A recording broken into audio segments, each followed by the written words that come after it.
तुमने अपनी खुशी पूरी तरह किसी और के हवाले कर दी है, और यही वह सच है जिसे बदलना जरूरी है। अब एक छोटी सी कहानी। एक लड़का अपनी माँ के साथ रहता था। माँ रोज सुबह उसके लिए नाश्ता बनाती, दोपहर का खाना तैयार करती, शाम को चाय देती और रात को फिर खाना बनाती। लड़का हर दिन खाता, कभी तारीफ करता, कभी नहीं। कभी कभी शिकायत भी करता, कभी नमक कम, कभी दाल पतली, कभी रोटी ज्यादा सिक गई। माँ मुस्कुराती रहती। कभी दुखी होती, लेकिन अगले दिन फिर वही करती, वही प्रेम, वही मेहनत, वही समर्पण। फिर एक दिन लड़के को दूसरे शहर में नौकरी मिल गई और वह चला गया।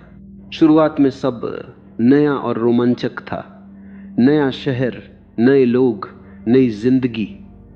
लेकिन एक सुबह जब वह उठा और रसोई में गया तो वहां कोई नहीं था।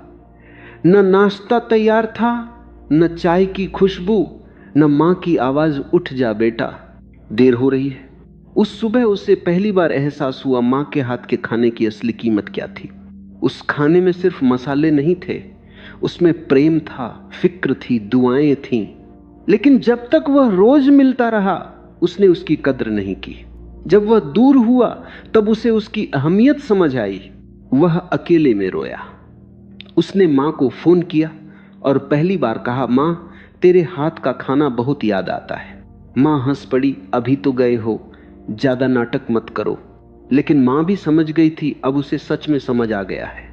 यही दूरी का सच है।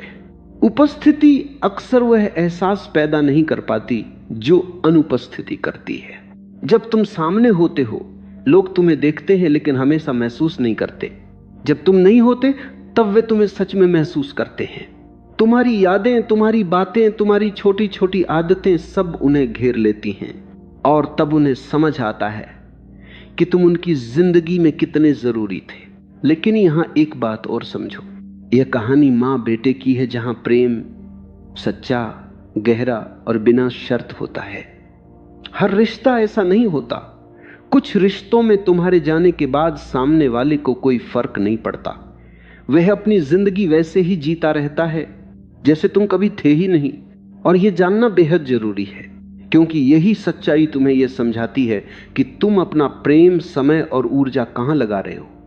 अगर किसी को तुम्हारी अनुपस्थिति से कोई तकलीफ नहीं होती तो तुम्हारी उपस्थिति भी उसके लिए कोई तोहफा नहीं थी। वह या तो उसे सहन कर रहा था या अपने फायदे के लिए इस्तेमाल कर रहा था। अब जरा